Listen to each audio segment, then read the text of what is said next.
All right, well, go on, everybody. So today we're going to be going over the Claude 101 course, and at this one, it's going to be getting better results. So let me just share my screen. Um, Share. All right, cool. So yeah, so just like we mentioned, we'll be doing the Claude 101 Getting Better Results course. So let's get started. If this is not if you haven't been following along, we have done all these two other courses before. So we already did what is Claude, and we already did your first conversation with Claude. So I recommend checking those out before jumping to this one. Anyways, let's do that and let's begin. So estimated time 15 minutes, but so let's go. So by the end of this lesson, you will be able to recognize common challenges when starting out with AI and use troubleshooting techniques to overcome them. Okay. Define AI fluency and know where to go to learn more about working with AI in a fluent way. We talked about AI fluency in the last vid. Explain how you might set up evals to better understand how Claude might perform with your unique workflows. Okay. Common challenges and how to fix them. As you start working with Claude, you'll likely encounter moments where responses isn't you know as you start working with Claude, you'll likely encounter moments where the response isn't quite what you expected. This is normal and it's an opportunity to refine your approach. Here are some of the most common challenges and how to address them. All right, cool. So Claude's response is too generic. So what could we do? What's happening? Your prompt didn't include enough context about your specific situation. Try this. Add details about your audience, role, or constraints instead of write an email about the project delay. Try write instead of write an email about the project delay. Try write an email to our enterprise client explaining that the software integration will be delayed by 2 weeks. They've been patient so far, but this is the second delay. Keep it professional and but apologetic.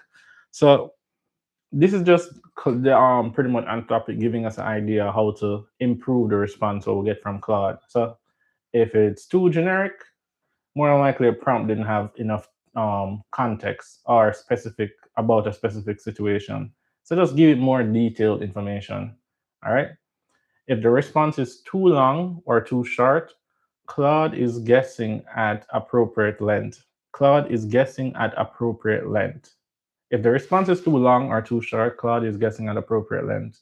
Be explicit. Okay, give me a two paragraph summary or keep this under 100 words, or I need a comprehensive analysis. Length isn't a concern. Okay, so if the response we get from it too long or too short, basically tell it how long you want the information. You want two paragraphs, or tell if there's a constraint on the amount of words, or yeah, just say, yo, give me as much as you can. All right, cool.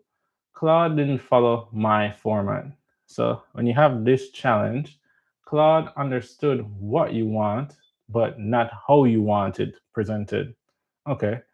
Show, don't just tell. So provide an example of the format or describe the structure explicitly. Use bullet points with bold headers for each section.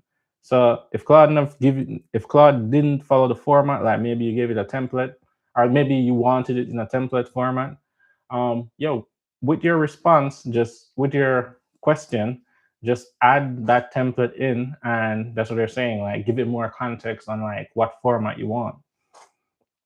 All right. I got confident sounding information that turned out to be wrong. All right. So this says Claude occasionally generates plausible but incorrect information, especially with specific facts or niche topics. For high stakes work, verify key facts independently. Ask Claude to cite sources or indicate confidence level. Enable web search to ground responses in current information. So if it gives you some misinformation that isn't true, it's saying that like ask it for citations, like where it's source, ask it its confidence level, and maybe give it access to the web so it can do more research. Cool. The tone isn't right. So it says Claude defaults to helpful and professional, which may not match your needs. Describe the tone in plain language. Make this more conversational, or this should sound authoritative and formal. Provide an example. So basically, tell Claude how you want to talk to you, like, or how you want it. So if its response is like a paragraph, explain to it how you want it, like the tone, like of that. All right. So the iteration mindset. One of the most important shifts when working with Claude is recognizing that your first prompt rarely produces a perfect result, and that's okay. Think of your initial prompt as the start of a conversation, not a one shot request. Effective Claude users, all right, I'm gonna read that again because I feel like I just ran through that. So, the iteration mindset. One of the most important shifts when working with Claude is recognizing that your first prompt rarely produces a perfect result. All right, and that's okay. Think of your initial prompt as the start of a conversation, not a one shot request. All right, so yeah, so you're saying like, yo, you might need to ask it more things. You can't just. It's not always gonna be you ask it one thing, the first thing, and like you get all your um exactly what you were looking for right away. You might need to have a conversation with it, give more detail, go back and forth with it to get the best response that you really need. Effective cloud users treat first drafts as starting points. All right. Review what Claude produces, identify what's working and what isn't, then refine. Give specific feedback, make it shorter is fine, but cut the first make it shorter is fine, but cut the first two paragraphs and make the conclusion more action oriented is better. So be specific with your feedback. Not just say, yeah, this is too long. Mention like if you have a six paragraph, say this is too long. Maybe mention how many paragraphs you want. Kind of mention maybe and the last paragraph you want to have a different tone. Yeah, just be more specific. So I feel like that's the main thing this is pushing. The more specific you are with Claude, the better your responses will be. Know when to start fresh. If a conversation has gone off track, sometimes it's faster to open a new chat with a clearer prompt and try to redirect. And they did mention this in the previous course, so another big one. All right, next thing is what is AI fluency? AI fluency is the ability to collaborate effectively with AI tools, not just knowing which buttons to click, but developing the judgment to use AI well across different situations. All right. AI fluency is the ability to collaborate effectively with AI tools, not just knowing which buttons to click, but developing the judgment to use AI well across different situations. Okay. The 4D framework for AI fluency, developed through research collaboration in between these professors, identifies four core competencies that, when combined, can help you make the most of your AI interactions. Okay, so these guys came up with this method of how to ask the questions, I guess, our prompts. Delegation, deciding on what work should be done by humans, what work should be done by AI, and how to distribute tasks between them. Includes understanding your goals, AI capabilities, and making strategic choices about collaboration. All right. Description, effectively communicating with AI systems includes clearly defining outputs, guiding AI processes, and specifying desired AI behaviors and interactions. Okay. Discernment, thoughtful and critically evaluating AI outputs, processes, behaviors, and interactions. Includes assessing quality, accuracy, and appropriateness, and determining areas of improvement. Okay. Diligence, using AI responsibly and ethically, includes making thoughtful choices about AI systems and interactions, maintaining transparency, and taking accountability for AI assisted work. Okay. You've already been practicing these skills throughout this course. The prompt framework from lesson 2, setting the stage, defining the task, and specifying rules, is rooted in description. All right. The troubleshooting techniques above draw on discernment and diligence. To learn more, check out our free AI fluency course that explore all four competencies in depth with practical exercises and real world applications. We'll check that out when we get to it. Evaluating Claude for your workflows. As you start integrating Claude into more of your work, you might wonder, how do I know if Claude is actually good at its particular task? Okay, this is where discernment becomes essential. Evals, short for evaluations. So eval just means short for evaluations, are a way to develop intuition for assessing Claude's output on the tasks that matter to you. There are systematic ways to test how well Claude performs on specific types of tasks that matter to you. Okay, let's read that again because I was a little confused. Evaluating Claude for your workflows.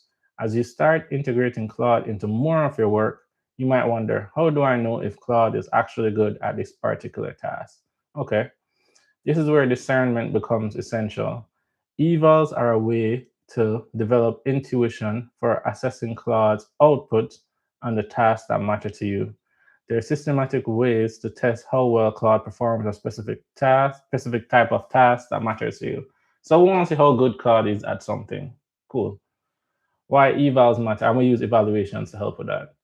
Why evals matter? Your work is unique. Claude might excel at drafting marketing copy, but need more guidance for technical documentation in your specific domain.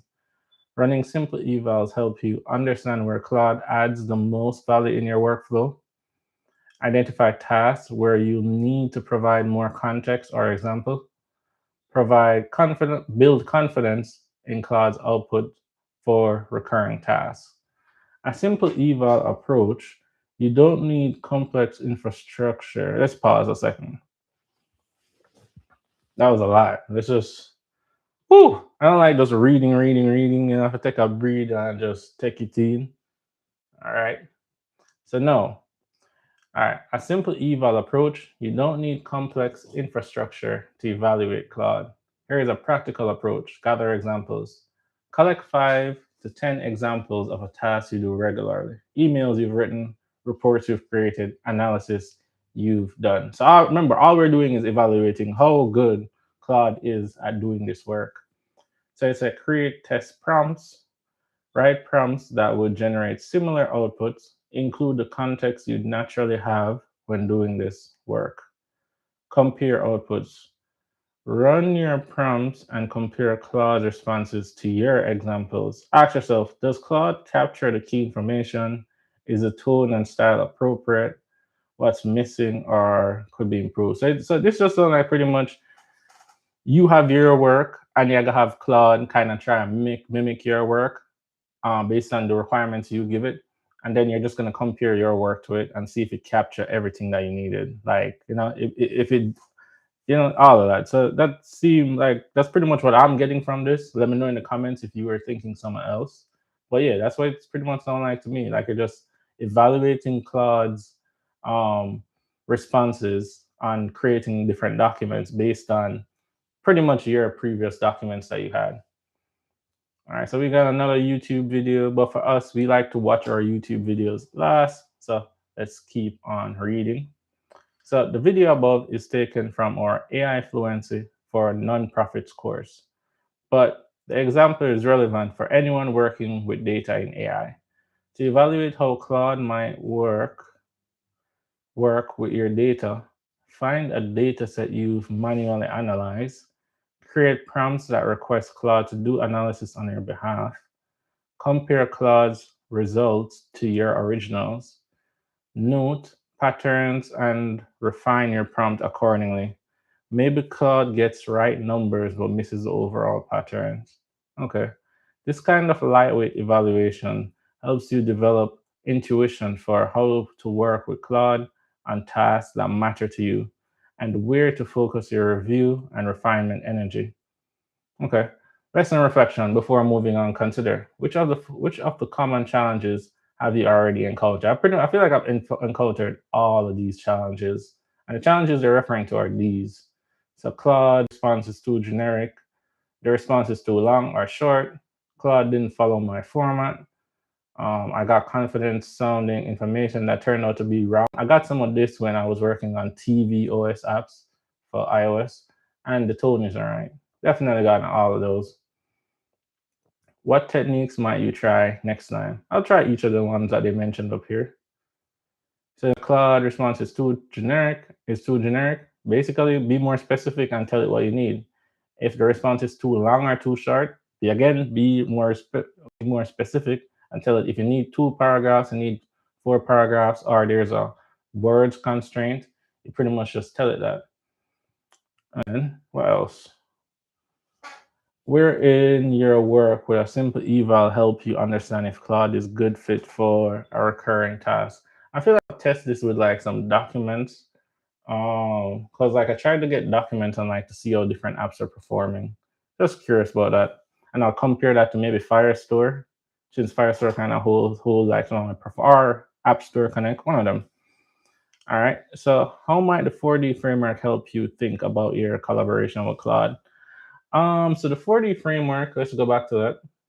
I think this is like how you write your prompts pretty much. The 4D framework for AI fluency, developed through research, blah, blah, blah, identify 4 core competencies that, when combined, can help you make the most of your AI interactions: delegation, description, discernment, diligence. Honestly, I like to just talk to Claude in natural language, just talk that natural. I keep saying natural language, just talk to it regular, and that works well for me. I'm able to complete all my tasks or so. And it says, what's next? In the next lesson, you'll explore the Claude desktop app and its 3 interaction modes: chat, co-work, and code. And then you have the feedback section. So that was pretty good. Let's just go back up here and we'll just do a quick run through. So we went over some of the challenges, so I won't do that again. And it said the iteration mindset. All right, so it's effective Claude users treat first drafts as starting points. Review what Claude produces, identify what's working and what isn't, then refine. Also, they give specific feedback. Make it shorter is fine. Our example is make it shorter is fine, but cut the first 2 paragraphs and make the conclusion. Just be more detailed with what you want it to do. Know when to start fresh. If a conversation has gone off track, start up a new chat. That kind of rhyme, but I wasn't trying to make that rhyme. And it's basically this other one that I remember they were saying basically, if you're not sure if Claude is good at a task, what you can do is evals, which is short for evaluations, are a way to develop intuition for assessing Claude's outputs on the tasks that matter to you. There are systematic ways to test how well Claude performs on specific types of tasks that matter to you. All right, and so why evals matter? Your work is unique. Claude might excel at drafting marketing copy, but need more guidance for technical documentation in your specific domain. Okay, and then kind of give that. So I think it is time for video time. So let's do this.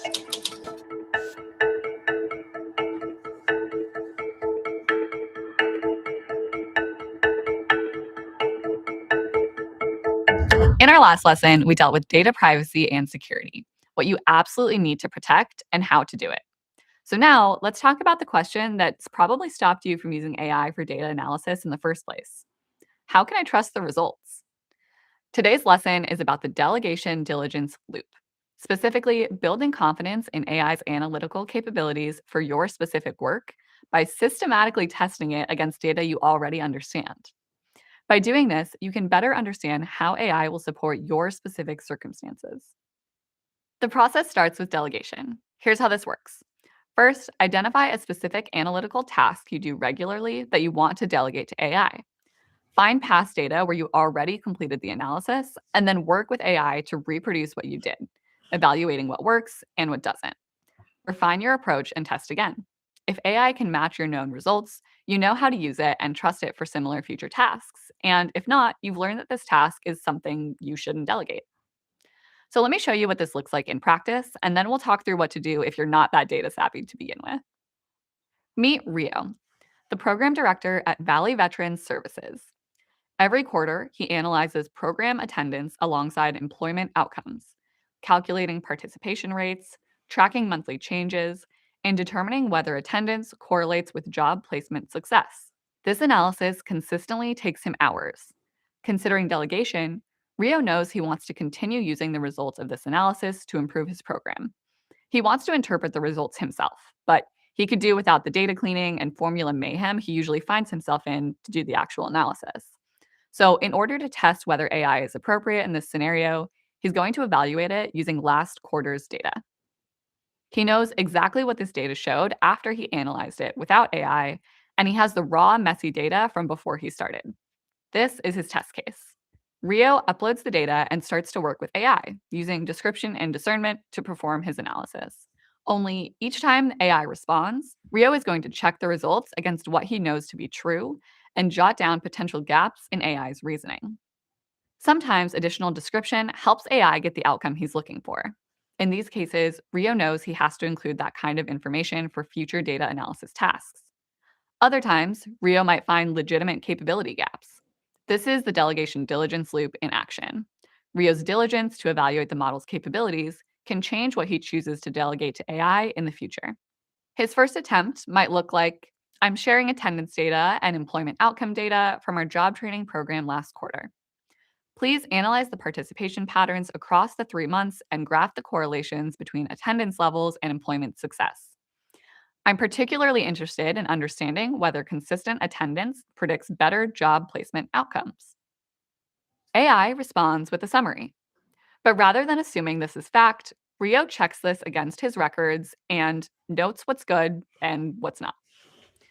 AI correctly identified the correlation between program attendance and job placement, but it missed a critical insight around the combined housing assistance and job placement program.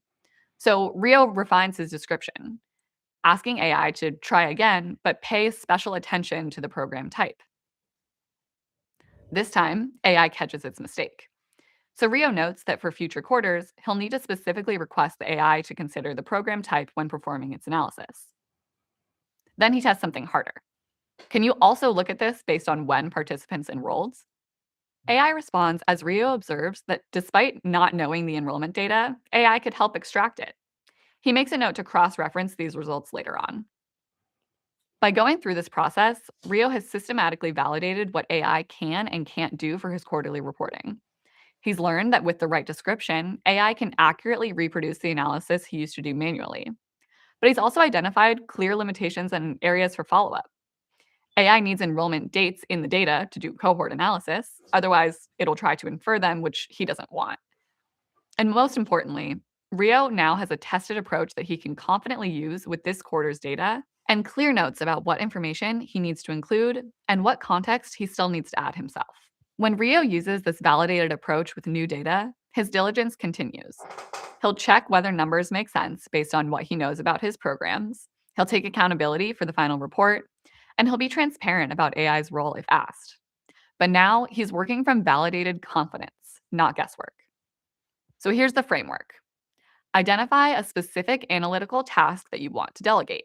Be precise about what you need. Then find past data where you already completed that analysis. You need the right answers to evaluate whether AI can arrive at them. Work with AI to reproduce your past analysis and systematically evaluate the results.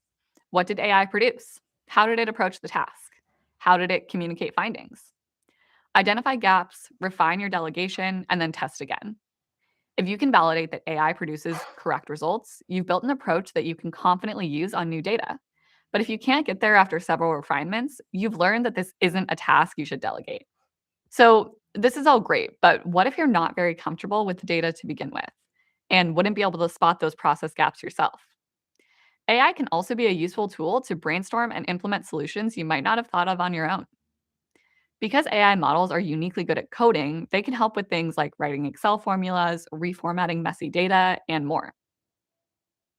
In these cases, you can simply bring your question or idea to AI and specifically ask for help understanding what a solution could look like, just like how you would work with a data analyst on your team. As you work with AI, just keep asking for clarifications and explanations so that you can follow the process and understand the final output. Just remember, validation builds confidence, but it doesn't eliminate responsibility. You're still accountable for checking that these results make sense and being transparent about AI's role in your analysis process. This testing works for any analytical task you're considering: donor analysis, budget forecasting, survey synthesis, outcome tracking. Test first, validate what works, then apply with more confidence, or learn what you shouldn't delegate at all. In our next lesson, we'll look at workflow augmentation and how to apply these same principles when AI handles routine tasks on your behalf. All right, people. So yeah, that was the video, and we already went through this. So, like she mentioned, not like she mentioned, in the next video, I believe we're gonna be doing chat, co-work, and code. So I'll hit next for now. And this one is actually a short one, but yeah. So I like to take breaks during between my learnings. I don't like to just cram everything because I want it to cement in my brain. So I'm not gonna rush it, and I really want to understand this. So I'm gonna take a break from now. But if you like this and you want some more, definitely like and subscribe, share, comment, everything. And again, remember the motto: anyone can learn anything with time, practice, and failures. All right, I'm out.